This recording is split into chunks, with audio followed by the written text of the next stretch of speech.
Subscribe करें और bell दबाएं ताकि कोई खबर रह न जाए।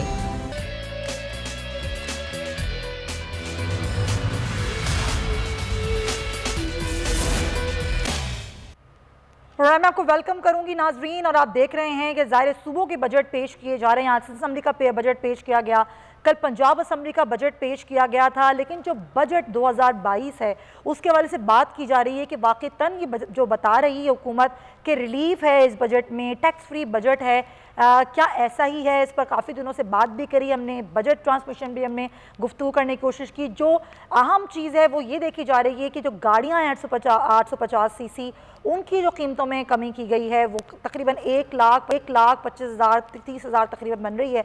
लेकिन उसके अलावा जो इनडायरेक्ट टैक्सेस की भरमार है, फिर 5,829 अरब रुपए का टैक्स हदफ जो हुकूमत ने रखा है, तमाम तर मामलात हैं, हुकूमत ये कैसे पूरा करेगी, इसी पर बात करने के लिए हमारे साथ मौजूद हैं साबिक़ वज़ीर हैं, माहिर मुआशियात भी हैं, डॉक्टर सलमान शाह साहब।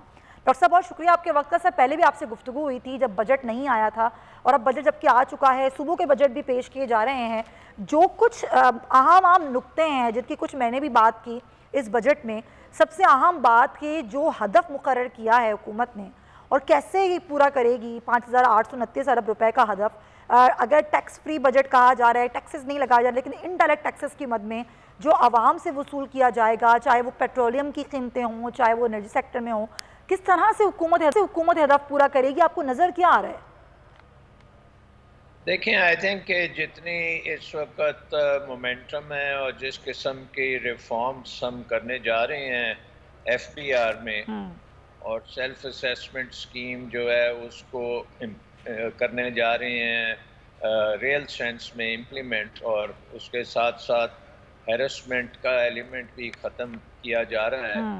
तो उम्मीद इससे ये है कि जब भी ऐसा हुआ है तो टैक्स कलेक्शंस ऊपर गई हैं, नीचे नहीं गई, ऊपर गई हैं, क्योंकि कॉन्फिडेंस बढ़ता है टैक्स पेयर का।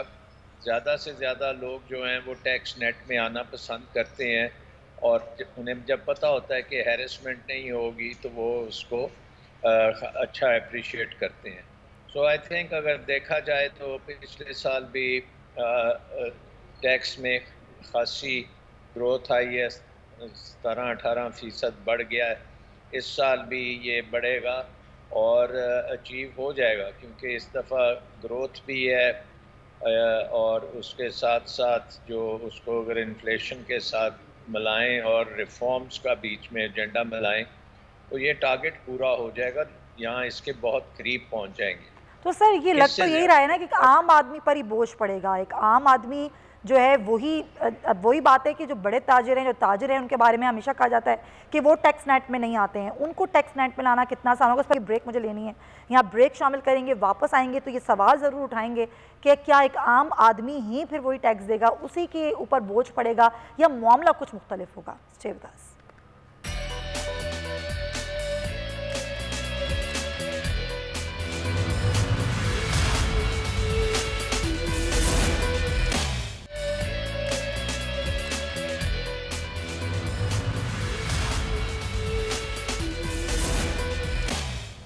Welcome back to the show. और हम बजट की जो बारीकियां हैं उन पर बात कर रहे हैं कि वाकईतन ये बजट आवाम दोस्त बजट ही है, जिस तरह हुकूमत ने कहा है कि आसानी है आवाम के लिए। अच्छा डॉक्टर साहब, जिस तरह बात मैंने की कि हुकूमत ने पहले तजवीज़ पेश की कि ज़ाहिर वज़ारत ख़ज़ाना ने तजवीज़ पेश की कि मोबाइल कॉल पर टैक्स लगाया जाएगा, लेकिन जब अवामी रद्द-ए-अमल आया तो फिर उससे बैक ऑफ कर गई और ये कहा गया कि ठीक है इसको अभी हम नहीं लेते। लेकिन बाद में तो ऐसा नहीं होगा कि IMF के कंधे पर बंदूक रख के चलाई जाए और ये कहा जाए कि जी IMF के कहने पर अब टैक्सेस में इजाफा किया जा रहा है, जिस तरह से अभी ऑयल और डीजल की कीमतें बढ़ाने पर हुकूमत गौर कर रही है।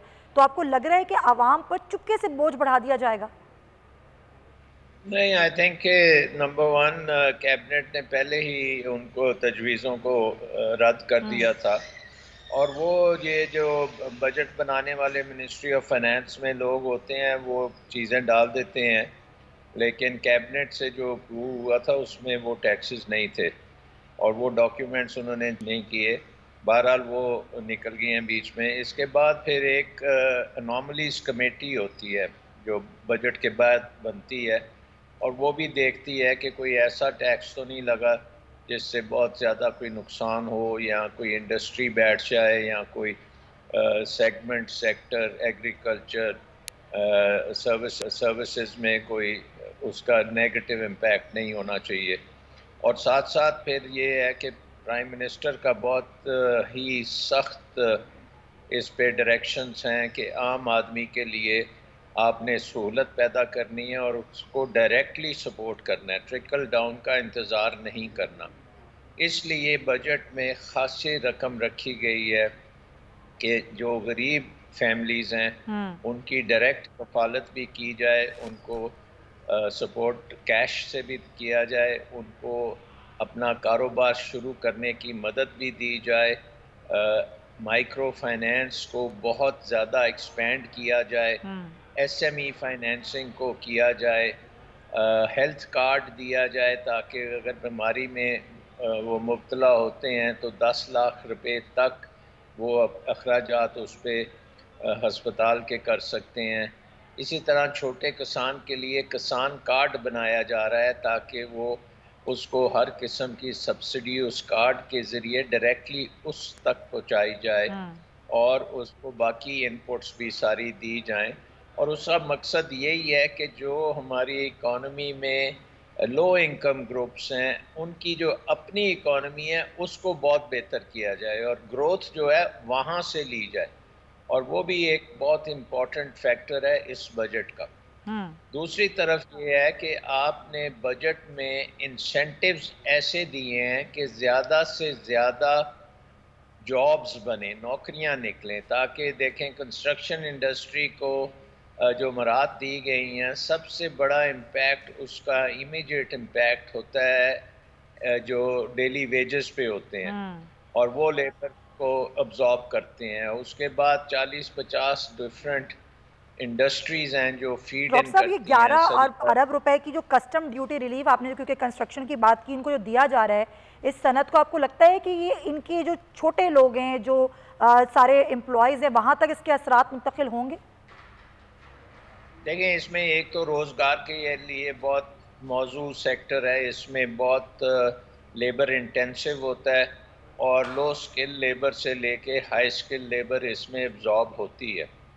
दूसरा, इसके साथ एक मुंसलिक किया गया लो कॉस्ट हाउसिंग का, उसमें जो गरीब नहीं कहना चाहिए, लो इनकम ग्रुप्स जो हैं उनके लिए अपना घर ख़रीदना जो है बैंक की फाइनेंसिंग के ज़रिए, जिसमें बैंक ऑलमोस्ट जो उसके ऊपर इंटरेस्ट है उसको नॉमिनल इंटरेस्ट पे देगा, लंबी मुद्दत के लिए देगा और वो अपने घर में बगैर किराए दिए हुए रह सकेंगे। और ये बहुत बड़ा प्रोग्राम है जो पहले कभी नहीं हुआ। सही। और ये अगर चल पड़ेगा तो इससे कई लाख फैमिलीज जो हैं, मिलियंस में फैमिलीज इससे बेनिफिट करेंगी।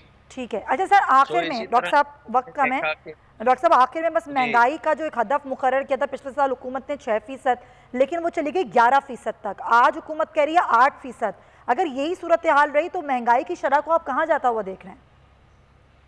देखें, इस दफ़ा आपको पता है कि जो रुपए की कीमत बहुत बुरी तरह से गिरी और हमारी इकॉनमी जो है वो इंपोर्ट्स पे बहुत उसका इन्हिसार था। अब वो एडजस्टमेंट के बाद इंपोर्ट सब्स्टिट्यूशन हो रही है, एक्सपोर्ट हो रही है और जो सप्लाई चेन है उसको अब बूस्ट करने का इरादा है कि पहले तो कॉस्ट पुश इन्फ्लेशन थी, उसका तोड़ ये है कि आप सप्लाई को बढ़ाएं और सप्लाई को अगर अच्छी बड़ी मकदार में सप्लाई बढ़ती है और सस्ती सप्लाई होती है तो फिर ये 8% का हदफ बड़े आराम से पूरा हो जाएगा। अच्छा। और आई थिंक इसमें जो बात असल बात है कि एक्सपोर्ट्स के लिए भी बहुत गुंजाइश है।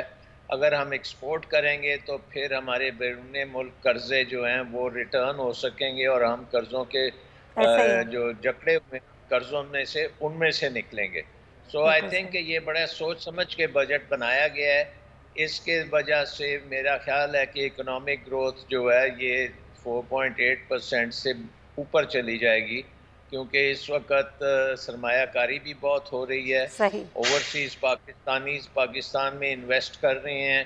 फिर आपका FDI में बहुत इजाफा होने जा रहा है। CPEC में स्पेशल इकोनॉमिक जोन्स में इन्वेस्टमेंट आ रही है। अमेरिकन वेस्टर्न कंट्रीज भी पाकिस्तान में इन्वेस्ट करना चाहते हैं। तो अल्लाह करे कि ये सारी चीज़ें हो जाएं और हमारी इकोनॉमी जो है वो एक गड्ढे से निकल के अब वो भागनी शुरू हो गई है, तो उसको हम लीडर बनाएं। बिल्कुल सही। डॉक्टर सलमान शाह साहब, बहुत शुक्रिया सर, बड़े अहम नुक्ते थे जिन पर आपका मौक़िफ़ लेना बहुत ज़रूरी था। अच्छा, एक और मामला है नाजरीन, और वो है कराची का इलाका राशिद बिनाज रोड, जहाँ पर सुप्रीम कोर्ट के हुक्म पर अदालती कार्रवाई के हवाले से जो आज मसमार की जा रही हैं, जो तजावुज़ात हैं, और वहाँ पर कायम अम्यूज़मेंट पार्क और एक क्लब के हवाले से आज कार्रवाई शुरू हुई। थोड़ा सा बताना चाहूँगी इसका बैकग्राउंड क्या है, फिर अपने नुमाइंदे को हम लेंगे। तो अलादीन पार्क की जो 52 एकड़ की अराजी है, उसका 1995 में एक एग्रीमेंट हुआ था नाजरीन, और बल्दिया उस्मा कराची ने 1996 में से लीज़ किया था, और एग्रीमेंट एक कंपनी से किया गया था, लीज़ दूसरी कंपनी को किया गया। साबिक एडमिनिस्ट्रेटर कराची फ़हीमुज़्ज़मा के दौर में ये लीज़ किया गया, और इस एग्रीमेंट के मुताबिक तो जगह की सब लीज़ नहीं हो सकती थी, जबकि बल्दिया उस्मा ने सब लीज़ जारी कर दी थी। ये सारा सीन था। एग्रीमेंट के मुताबिक 52 एकड़ अराजी का 30% हिस्सा कमर्शियल इस्तेमाल किया जा सकता था, और पार्क की 70% ज़मीन जो थी वो अम्यूज़मेंट पार्क बनना था। अलादीन पार्क की 60% अराजी कमर्शियल इस्तेमाल की जा रही थी, और एग्रीमेंट ये था कि उसके तहत 280 दुकानें यहाँ पर बननी थी, लेकिन ऐसा नहीं हुआ।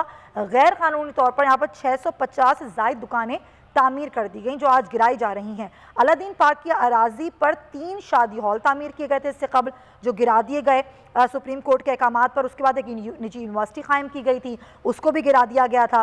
तो अलादीन पार्क के जो पार्किंग एरिया है, इसमें कई दफातर भी कायम कर दिए गए थे, और अलादीन पार्क से सिर्फ 3 करोड़ 65 लाख रुपए मिलते थे बल्दिया उज़्मा कराची को, जो कि कम थे, और बल्दिया उज़्मा कराची को अलादीन पार्क की अराजी का किराया कम अज़ कम 10 करोड़ रुपए वसूल करना था। तो ये इसका बैकग्राउंड था। हमारे नुमाइंदे अमजद कायम खानी, उनसे हम ताज़ा जानेंगे कि यहाँ पर जो कार्रवाई सुबह शुरू हुई थी, उसके बाद यहाँ पर हंगामा आराई हुई, मज़ाहिमत की गई दुकानदारों की जानिब से, अब वहाँ पे क्या सूरत हाल है। अमजद, थोड़ा सा बैकग्राउंड मैंने बताया है, ये सारी सूरत हाल थी, ज़रा कार्रवाई के हवाले से बताएं। अदालती कार्रवाई पर जो यहाँ पर अदालती हुक्म में जो कार्रवाई यहाँ पर हो रही थी सुबह, वो मज़ाहिमत हुई, उसके बाद वो रुक गई थी, अब क्या सूरत हाल है? जी देखें सुमैया, जो आज की कार्रवाई थी, वो जो मज़ाहिमत जो दुकानदार थे, सुबह से लेकर पुलिस और जो इंतज़ामिया थी, उनके दरमियान जो है वो झड़पें जारी रही, जिसके बाद ये ऑपरेशन जो है दोपहर के बाद शुरू किया जा सका।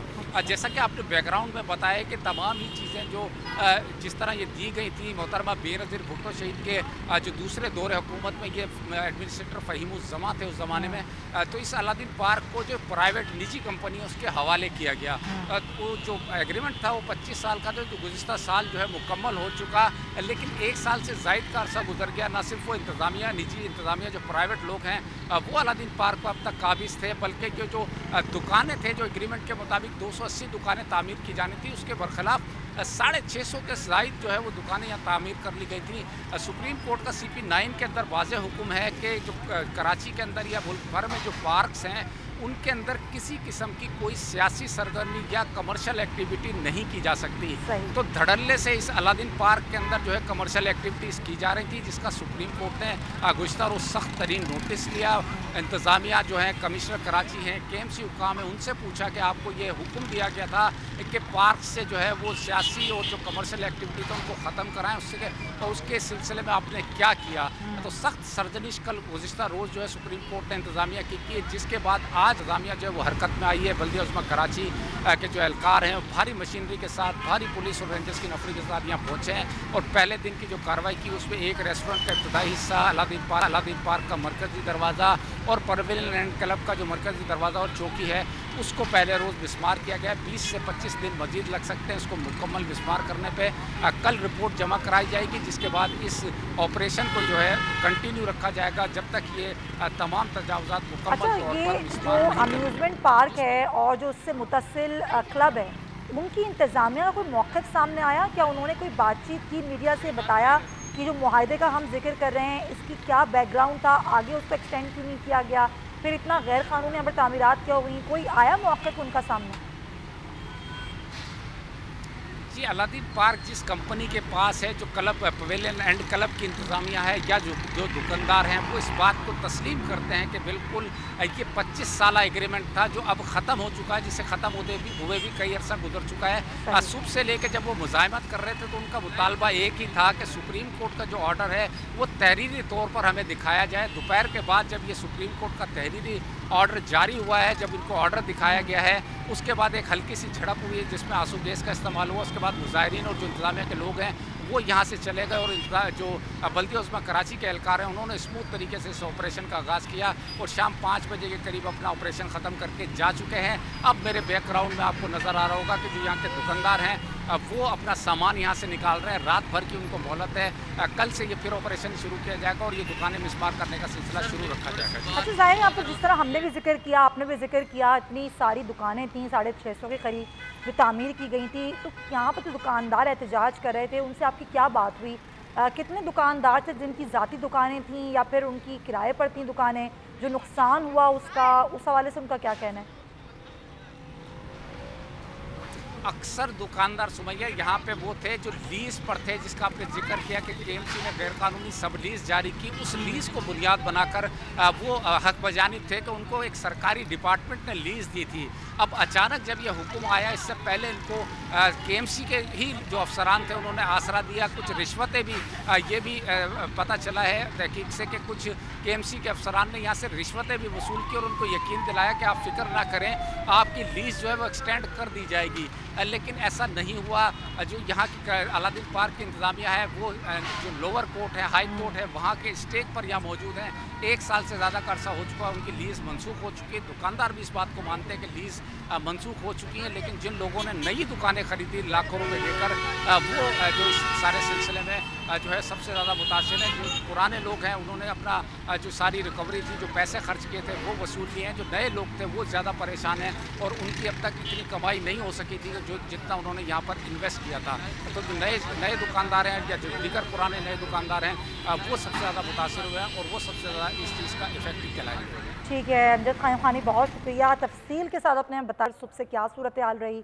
ज़ाहिर है जो दुकानदार थे वो अपनी जगह बजानिब थे कि जो उनकी लीज़ थी उसके हवाले से आगे कुछ नहीं हुआ, गैर कानूनी लीज़ दी गई, तो ज़ाहिर लोगों का नुकसान भी हुआ। अदालती हुक्म था जिसके ऊपर ये आज कार्रवाई हो रही है और अभी इसको टाइम लगेगा क्योंकि 25 साल की लीज़ थी, इसका वक्त भी ऊपर हो गया था और उसके बाद भी यहाँ पर ये गैर कानूनी तामीरात भी हुई।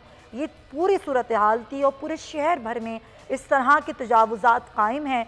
तो सवाल मेरा यहाँ पर नाजरीन ये है कि जब तजावुज़ात कायम हो रही होती हैं तब कहाँ होते हैं सारे इदारे? ज़रूर उनको देखना चाहिए सिंध बिल्डिंग कंट्रोल अथॉरिटी को, यहाँ पर तामीरात कैसे होने दी जाती हैं, उसके बाद फिर उनको गिराया जाता है, अदालती हुक्म देना पड़ता है, अदलिया को कहना पड़ता है, या फिर वो इतनी ज़्यादा ख़राब सूरत हाल में होती हैं कि वो गिर जाती हैं इमारतें।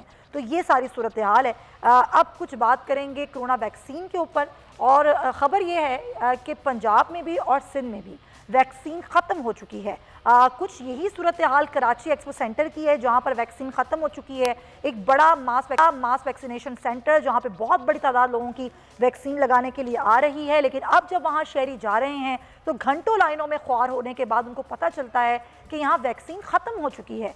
ये सूरत हाल है। हमारे नुमाइंदे राव सेंटर के बाहर मौजूद हैं, उनसे जानने की कोशिश करेंगे क्या वजूहात हैं यहाँ पर, वैक्सीन ख़त्म हुए कितना अर्सा हुआ और क्या कह रही है यहाँ पर इंतज़ामिया। जी राव ना। जी बिल्कुल, इस वक्त हम एक्सपो सेंटर के अंदर मौजूद हैं और ये महकमा सेहत की जानिब से मेगा वैक्सीनेशन सेंटर कायम किया गया था।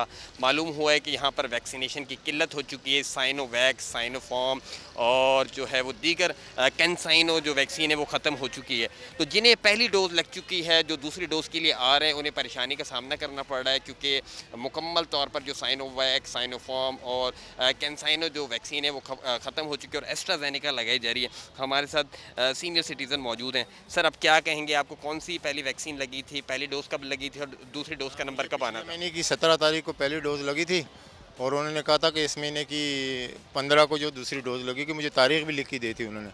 फिर कल नादरा वालों ने मैसेज किया कि आप आ जाएँ, 14 तारीख को आपको डोज़ लगा देंगे।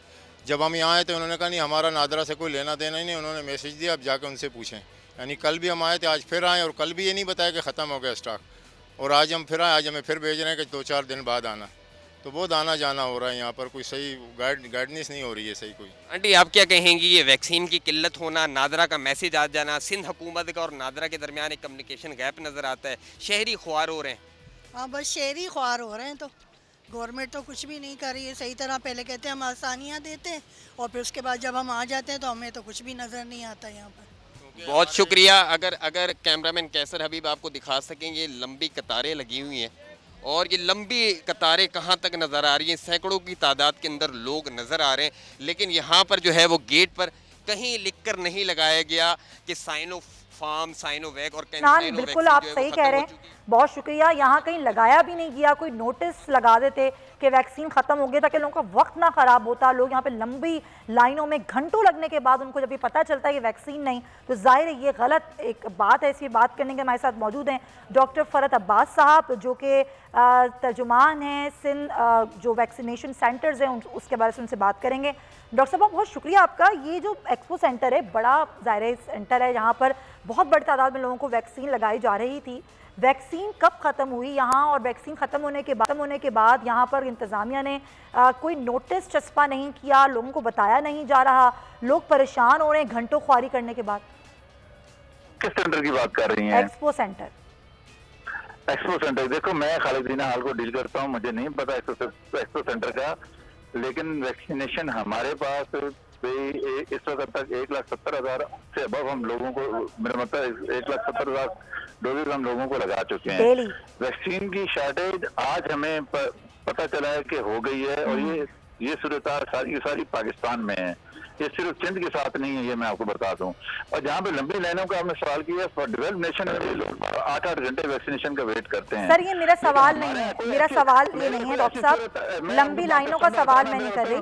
डॉक्टर साहब मेरी बात सुन लें, मेरा सवाल ये था कि ये खबर है कि पूरे पाकिस्तान में मसला हो रहा है, ना सिर्फ सिंध बल्कि पंजाब में ही वैक्सीन खत्म हो रही है। आप खुद कह रहे हैं कि शॉर्टेज का आज आया है। आपको ये बता दूं, हमारा काम है वैक्सीनेशन पे, जो हमें वैक्सीन दी जाएगी, वैक्सीनेशन आपको पता है, आपको सारे प्रोसीजर का पता है, कहाँ से आती है, कहाँ से दी जाती है, जो वैक्सीन हमारे पास दी जाएगी हम वही लोगों अभी आपके पास कितना स्टॉक है डॉक्टर फ़रत अब्बास साहब वैक्सीन का? मेरे पास इस वक्त कोई 2 दिन का स्टॉक होगा। अच्छा, यानी कि कम है आपके पास भी स्टॉक, उसके बाद आपके पास वैक्सीनेशन है। मैं मतलब जो भी मजीद तमाम हर सेंटर पे ये है, हम मान रहे हैं कि ये जैसे नेक्स्ट वो खेप इसकी आएगी वैक्सीन की, वो अवेलेबल हो जाएगी, लेकिन पैनिक में जाने की जरूरत नहीं है। लेकिन ये देखो ना, वैक्सीन फेडरल गवर्नमेंट देती है, फिर ये आती है सुबह में, फिर सुबह से स्टोरों से वैक्सीनेशन सेंटर पे पहुंचती है। तो सही है, वहां तक पहुंचा दी गई ये बात कि वैक्सीन का स्टॉक कम है, कई जगह वैक्सीन नहीं है, ताकि लोगों को परेशानी ना हो, तो वैक्सीन पहुंचा दी जाए ताकि वो आपके पास वाफिर मिकदार में वैक्सीन मौजूद है। वैक्सीनेशन का आज ही हुआ है, ये शॉर्टफॉल आज ही हुआ है इंशाल्लाह ताला। मेरा मतलब है जहाँ पे लिखने का हुआ है आज ही हुआ है, ये हम कल से लिखना भी शुरू कर देंगे अगर हमें कल से न मिली। और ये सारी की सारी हम प्रिकॉशन भी ले लेंगे। अच्छा, बहरहाल ये है कि देखो ये एक नेशनल का है, पॉजिटिव में लेनी चाहिए चीजें, जो हमें वैक्सीन हमारे पास अवेलेबल होगी तो हम क्यों नहीं लगाएंगे। ये गवर्नमेंट ऑफ सिंध बिल्कुल सही बात है, आपके पास होगी तो आप लगाएंगे, बिल्कुल सही बात है। हम नोबेल क्लास के लिए काम कर रहे हैं, देखिए इसके लिए थोड़ा सा ना तमाम चीजों को पॉजिटिव लिया जाना चाहिए। हाँ, लेकिन लोग परेशान हो रहे हैं डॉक्टर साहब, तो वो खबर देना भी जरूरी है और आपसे सवाल करना भी, ताकि मालूम हो सके कि आप लोगों को क्या परेशानी हो रही है और आपके पास कितना स्टॉक है, ताकि लोग भी जो हैं वो अगर घरों से निकलें तो उनको इतनी अवेयरनेस हो कि कहाँ और किस सेंटर में वैक्सीन मौजूद है। आप आखिर में ये बता दीजिए कि कराची में बहुत सेंटर हैं, तो कहाँ वैक्सीन अभी मौजूद है, कहाँ जाके लोग लगवा सकते हैं?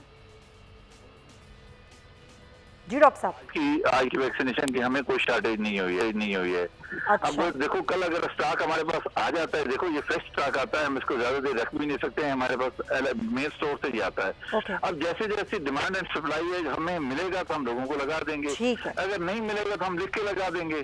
सही है डॉक्टर फ़रत, शुक्रिया। आप बता रहे हैं कि वैक्सीन आज शॉर्टेज शुरू हुआ है और जैसे हमारे पास आएगी तो लोगों को लगाना शुरू कर देंगे।